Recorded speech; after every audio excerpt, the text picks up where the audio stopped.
It's been called one of America's greatest inventions. Simple in design, yet it has helped countless people ward off dirt and grime for hundreds of years. But if you think the washboard went out with a covered wagon or the advent of electricity, well, the Columbus Washboard Factory would beg to differ. So James, if there was one appliance you would think would be extinct, it's this. Absolutely, yeah, but we still sell thousands of them. They're mainly used for stain removal nowadays. If you have shirt collars and cuffs, just a bit of soap, rub it with a bit of water and then put it straight in the washer. It will come out fine. As the only washboard manufacturer left in America, their products are in more places than you might think. Many hardware stores still stock them, and ironically, internet orders are brisk. But if you're so inclined, head to their Logan, Ohio headquarters to pick out one for yourself. Just look for the world's largest washboard adorning their factory. And when you have people come in, are they surprised to see that you're still making them? Yeah, they're like, oh, you're actually still making them here? I'm like, yeah, well, the girls are out back. You want to go on back? I'll show you. So. Inside their store are washboards of all sorts of designs and uses, be it for mom's delicates or the kids' grass-stained denims. Washboards with names like Sunnyland, Crystal Cascade, Made Right Brass, and the always popular Double Handy. The numerous brands were a bit of a marketing ploy in days past. For the more models a company offered, the more shelf space they might procure from a store. And since all the washboards are made here, staffers almost insist you see the workshop. There you'll meet Lisa and Diane, who make every washboard, all by hand, one at a time, using some of the same tools and equipment from the early days. Like the crimper, which effortlessly transforms giant rolls of sheet metal into corrugated washboard centers. What's fascinating about this place is one of these is an antique, one of these was just made, but they are exactly the same. Yes, they are. Yeah, they're made in exactly the same way.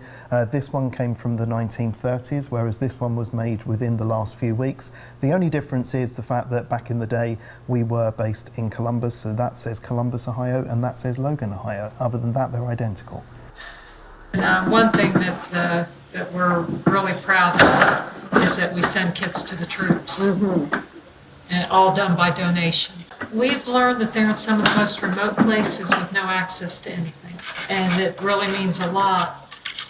We send them, we actually have a display in the factory, and we send them everything we think they would need. But some washboards will never touch water. Instead, they are given a more creative purpose. They're fun to look at and they're fun to make noise with. So, I mean, Are you? no, I could never. No? I just watch. You're just you're not even a dabbler? Nope, no dabbling. Okay. No dabbling. We did find some dabblers. Well, more than dabblers. The family band, the Sodbusters. Oh, just the rhythm. You can do a lot of different things with it. And just a lot of different sounds depending on where you hit it, like wood or metal. Poor man's orchestra. There you go. Right, exactly. Yes. Yeah. So you didn't need to set up a big drum kit or anything to play with the string bands. You just grab the washboard out of the corner and you play.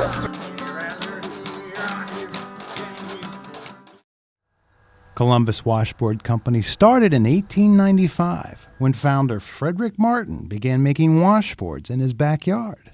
The company steadily grew over the decades, but World War II gave them some of their biggest years. Because of rationing, washboards again were a common staple in households. At one point, the company was making over 1 million of them a year. And even the washboards would eventually be rationed, with glass instead of steel being used for their centers. After the war, the company stayed in the Martin family all the way into the late 1980s.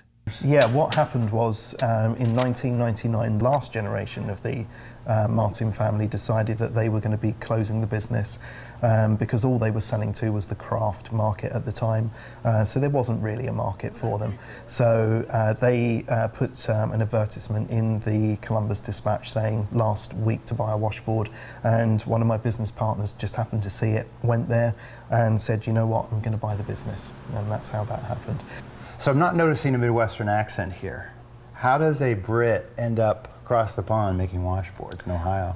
Well, I actually was asked to become a business partner here because I set up a company about 10 years ago in the UK manufacturing old-fashioned soaps, and the natural thing for us to sell with soaps was going to be washboards. So I started bringing them into the UK. We made a massive success of it, and over the time I was asked to come over here to the US, and I'm now a business partner here. How does it feel being in Ohio? Absolutely love it. Yeah, it's a really, really nice place to live. Everybody's friendly. It's a really, really lovely place. Except for the snow. Yeah, I could do without the snow. So what's next for the washboard industry? Oh, I don't know to answer that one. I guess we just carry on as we are. Our intention is to keep the product exactly as it is, to make people aware of the fact that these are not novelty items, that they can be genuinely used, and we're keeping a piece of American history alive.